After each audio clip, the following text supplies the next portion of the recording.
ਇੱਕ ਬੰਦਾ ਮੋਟਰਸਾਈਕਲ ਦੇ ਉੱਪਰ ਬਾਰ-ਬਾਰ ਤੁਹਾਡੀ ਗਲੀ ਦੇ ਵਿੱਚ ਤੁਹਾਡੇ ਮੁਹੱਲੇ ਦੇ ਵਿੱਚੋਂ ਲੰਘਦਾ ਪਿਆ ਵਾ। ਬੱਚੀ ਦੇ ਨਾਲ ਨਾਜ਼ੇਬਾ ਹਰਕਤ ਕਰ ਰਿਹਾ ਵਾ। 4 ਬੱਚੀਆਂ ਦੇ ਨਾਲ ਉਹਨੇ ਨਾਜ਼ੇਬਾ ਹਰਕਤਾਂ ਕੀਤੀਆਂ ਵਾ। ਥਾਣਾ ਮਦੀਨਾ ਟਾਊਨ ਦਾ ਇਲਾਕਾ ਹੋਏਗਾ, ਉੱਥੇ ਜਨਾਬ ਅਦੀਲ ਚੀਮਾ ਸਾਹਿਬ SHO ਆ। ਇੱਥੇ ਅਗਰ ਇਦਾਂ ਦਾ ਵਾਕਿਆ ਹੁੰਦਾ ਵਾ ਤੇ ਤੁਹਾਡੀ ਜ਼ਿੰਮੇਵਾਰੀ ਆ ਕਿ ਤੁਸੀਂ ਇਹਨਾਂ ਲੋਕਾਂ ਨੂੰ ਫੜ ਕੇ ਕੈਫਰੇ ਕਿਰਦਾਰ ਤੱਕ ਪਹੁੰਚਾਓ।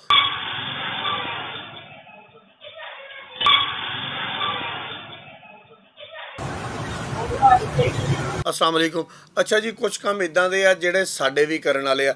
ਅਸੀਂ ਸਾਰੇ ਦਾ ਸਾਰਾ ਕੰਮ ਜਿਹੜਾ ਨਾ ਫੈਸਲਾਬਾਦ ਪੁਲਿਸ ਤੇ CCD ਦੇ ਉੱਤੇ ਸੁੱਟ ਦਿੰਨੇ ਆ, ਕਹਿੰਦੇ ਆ ਕਿ ਇਹ ਕਰੇ, ਔਰ ਅਸੀਂ ਵੀ ਗੁਜ਼ਾਰਿਸ਼ ਕਰੀ ਦੀ ਉਹਨਾਂ ਨੂੰ ਕਿ ਤੁਸੀਂ ਆ ਕੇ ਇਹ ਕੰਮ ਕਰੋ। ਲੇਕਿਨ ਬਹੁਤ ਸਾਰੇ ਕੰਮ ਅਗਰ ਅਸੀਂ ਆਪਣੀਆਂ ਅੱਖਾਂ ਜਿਹੜੀਆਂ ਨਾ ਗਲੀ ਮੁਹੱਲੇ ਦੇ ਵਿੱਚ ਫਿਰਦੇ ਆ ਬਹਿੰਦੇ ਆ ਖੁੱਲੀਆਂ ਰੱਖੀਏ ਨਾ ਤੇ ਮਸਲੇ ਹੱਲ ਹੋ ਸਕਦੇ ਆ। ਇੱਕ ਬੰਦਾ ਮੋਟਰਸਾਈਕਲ ਦੇ ਉੱਪਰ ਬਾਰ-ਬਾਰ ਤੁਹਾਡੀ ਗਲੀ ਦੇ ਵਿੱਚ ਤੁਹਾਡੇ ਮੁਹੱਲੇ ਦੇ ਵਿੱਚੋਂ ਲੰਘਦਾ ਪਿਆ ਵਾ। ਉਹਦਾ ਤੁਹਾਡੀ ਗਲੀ ਦੇ ਨਾਲ ਕੋਈ ਤਲਕ ਨਹੀਂ ਹੈਗਾ, ਉਹਦਾ ਤੁਹਾਡੇ ਮੁਹੱਲੇ ਦੇ ਨਾਲ ਕੋਈ ਤਲਕ ਨਹੀਂ ਹੈਗਾ। ਅਸੀਂ ਉਹਨੂੰ ਖਿਲਾਰ ਕੇ ਪੁੱਛ ਸਕਦੇ ਆ ਵੀ ਚੌਰੀ ਤੂੰ ਇੱਧਰ ਲੈਣ ਕੀ ਆਇਆ ਵਾ, ਤੇਰਾ ਕੰਮ ਕੀ ਆ, ਤੇਰਾ ਤੀਸਰਾ ਫੇਰਾ ਵੈਸ ਮੁਹੱਲੇ ਦੇ ਵਿੱਚ ਜਿਹੜਾ ਥਾਣਾ ਰਜ਼ਾਬਾਦ ਦੇ ਇਲਾਕੇ ਦੇ ਵਿੱਚ ਵਾਕਿਆ ਹੋਇਆ ਵਾ, ਜਿਹਦੀ CCTV ਵੀਡੀਓ ਵੀ ਸਾਹਮਣੇ ਆਈ ਆ। ਬੱਚੀ ਦੇ ਨਾਲ ਨਾਜ਼ੇਬਾ ਹਰਕਤ ਕਰ ਰਿਹਾ ਵਾ, ਉਹਨੂੰ ਅਗਵਾ ਕਰਨ ਦੀ ਕੋਸ਼ਿਸ਼ ਕਰ ਰਿਹਾ ਵਾ। ਇੱਕ ਦਿਨ ਦੇ ਵਿੱਚ ਸਾਡੇ ਜ਼ਰਾਏ ਦਾ ਕਹਿਣਾ ਵਾ ਕਿ 4 ਵਾਕਿਆਤ ਇਹ ਰਿਪੋਰਟ ਹੋਏ ਆ। 4 ਬੱਚੀਆਂ ਦੇ ਨਾਲ ਉਹਨੇ ਨਾਜ਼ੇਬਾ ਹਰਕਤਾਂ ਕੀਤੀਆਂ ਵਾ। ਤੇ ਕਿੱਥੇ ਸੀ ਅਸੀਂ ਸਾਰੇ ਦੇ ਸਾਰੇ? ਉਦੋਂ ਘਰਾਂ ਦੇ ਵਿੱਚ ਸੁੱਤੇ ਪਏ ਸੀਗੇ, ਕਿਸੇ ਨੂੰ ਪਤਾ ਨਹੀਂ ਲੱਗਾ। ਇੱਕ ਗਲੀ ਦੇ ਵਿੱਚ ਇਹਨੇ ਬਗੈਰਤੀ ਕੀਤੀ, ਦੂਜੀ 'ਚ ਕੀਤੀ, ਤੀਜੀ 'ਚ ਕੀਤੀ, ਚੌਥੀ 'ਚ ਕੀਤੀ।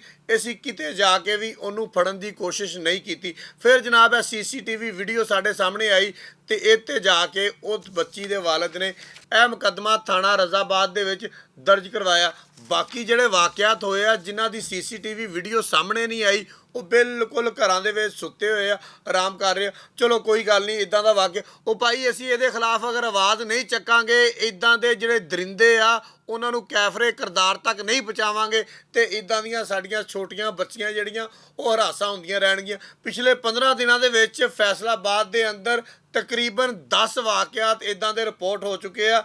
ਛੋਟੀਆਂ ਬੱਚੀਆਂ ਨੂੰ ਹਰਾਸਾ ਕੀਤਾ ਗਿਆ, ਵੱਡੀਆਂ ਮਾਵਾਂ ਭੈਣਾਂ ਨੂੰ ਹਰਾਸਾ ਕੀਤਾ ਗਿਆ, ਜਿਹਦੇ ਵਿੱਚ ਇੱਕ ਘੋੜਾ ਫਰਾਈ ਹੋਇਆ, ਇੱਕ ਬੰਦੇ ਦਾ ਗੁੱਟ ਟੁੱਟ ਗਿਆ। ਹੁਣ ਤੁਸੀਂ ਮੈਨੂੰ ਦੱਸ ਦਿਓ ਕਿ ਪੁਲਿਸ ਵਾਲੇ ਤੇ CCD ਵਾਲੇ ਕੀ ਕਰਨ? ਉਹ ਜਨਾਬ ਗੁੱਟ ਵੀ ਤੋੜੀ ਜਾਂਦੇ ਆ, ਉਹ ਜਨਾਬ ਇਹਦੀ ਘੋੜੇ ਵੀ ਫਰਾਈ ਕਰੀ ਜਾਂਦੇ। ਇਹਦੇ ਬਾਵਜੂਦ ਵੀ ਅਗਰ ਸਾਨੂੰ ਅਸਰ ਨਹੀਂ ਹੋ ਰਿਹਾ ਤੇ ਫਿਰ ਕੀ ਕਰਨਾ ਚਾਹੀਦਾ? ਤੁਸੀਂ ਸਾਨੂੰ ਆ ਕੇ ਦੱਸ ਦਿਓ। ਅਸੀਂ ਉਹ ਰਿਕਵੈਸਟ ਕਰ ਲੈਂਦੇ CCD ਨੂੰ, ਉਹ ਰਿਕਵੈਸਟ ਕਰ ਲੈਂਦੇ ਆ ਫੈਸਲਾਬਾਦ ਦੀ ਪੁਲਿਸ ਨੂੰ, ਭਾਈ ਇਹ ਹਰਬਾ ਇਸਤੇਮਾਲ ਕਰਕੇ ਦੇਖ ਲਓ, ਸ਼ਾਇਦ ਇਹ ਲੋਕ ਇਨਸਾਨ ਦੇ ਬੱਚੇ ਬਣ ਜਾਣ, ਇਹਨਾਂ ਨੂੰ ਅਕਲ ਆ ਜਾਵੇ, ਇਹਨਾਂ ਨੂੰ ਸ਼ਰਮ ਆ ਜਾਵੇ, ਇਹਨਾਂ ਨੂੰ ਸ਼ਊਰ ਆ ਜਾਵੇ। ਸ਼ਾਇਦ ਹੋ ਸਕਦਾ ਨਾ ਕਿ ਤੁਸੀਂ ਸਾਨੂੰ ਦੱਸ ਦਿਓ। ਬਾਜ਼ ਦਫਾ ਲੋਕੀ ਜਿਹੜੇ ਆ ਬਹੁਤ ਅੱਛੀ ਗੱਲ ਜਿਹੜੀ ਆ ਉਹ ਵੀ ਦੱਸ ਦਿੰਦੇ ਆ। ਕਮੈਂਟ ਦੇ ਵਿੱਚ ਸਾਨੂੰ ਜ਼ਰੂਰ ਦੱਸੋ ਕਿ ਇਹਨਾਂ ਦਾ ਕੀ ਇਲਾਜ ਹੋਣਾ ਚਾਹੀਦਾ। ਨਹੀਂ ਤਾਂ CCD ਨੇ ਜਾਂ ਫੈਸਲਾਬਾਦ ਦੀ ਪੁਲਿਸ ਨੇ ਕੋਈ ਨਾ ਕੋਈ ਇਲਾਜ ਤਾਂ ਲੱਭ ਹੀ ਲੈਣਾ ਵਾ ਜਿਹੜਾ ਇਹਨਾਂ ਦਾ ਕਰਨਾ ਵਾ। ਅੱਛਾ, ਅਸੀਂ ਕੱਲ ਵੀ ਇੱਥੇ ਵਿਲਾਗ ਕੀਤਾ ਸੀਗਾ, ਕੱਲ ਵੀ ਅਸੀਂ ਲੋਕਾਂ ਨੂੰ ਦੱਸਿਆ ਸੀਗਾ ਕਿ ਕੋਈ ਸਾਨੂੰ ਰਹਿਨਮਾਈ ਕਰੋ, ਤੇ ਫਿਰ ਥੱਲੇ ਕਮੈਂਟ ਆਉਣ ਲੱਗ ਗਏ ਜਿਹੜਾ ਸਾਡਾ ਸਾਬਕ MNA ਅਜਾਜ਼ ਵਿਰਕ ਆ, ਉਹਦੀ ਗਲੀ ਦੇ ਵਿੱਚ ਕੋਈ ਗ੍ਰੀਨ ਬੈਲਟ ਆ, ਉੱਥੇ ਇਦਾਂ ਦੇ ਕਿੰਨੇ ਹੀ ਵਾਕਿਆਤ ਪੇਸ਼ ਆਏ ਆ ਕਿ ਜਿਹੜੇ ਅਵਾਰਾਗਰਦ ਲੜਕੇ ਆ ਉਹ ਖਵਾਤੀਨ ਨੂੰ ਹਰਾਸਾਂ ਕਰਦੇ ਆ, ਤੰਗ ਕਰਦੇ ਆ, ਕਰਕੇ ਚਲੇ ਜਾਂਦੇ। ਇਹ ਸ਼ਾਇਦ ਥਾਣਾ ਮਦੀਨਾ ਟਾਊਨ ਦਾ ਇਲਾਕਾ ਹੋਏਗਾ, ਉੱਥੇ ਜਨਾਬ ਅਦੀਲ ਚੀਮਾ ਸਾਹਿਬ SHO ਆ। ਅਸੀਂ ਉਹਨਾਂ ਨੂੰ ਵੀ ਕਵਾਂਗੇ ਕਿ ਜਨਾਬ ਤੁਸੀਂ ਗੁਲਬਰਗ ਦੇ ਇਲਾਕੇ ਦੇ ਵਿੱਚ ਬਹੁਤ ਅੱਛੀਆਂ ਕਾਰਵਾਈਆਂ ਕੀਤੀਆਂ ਸੀ।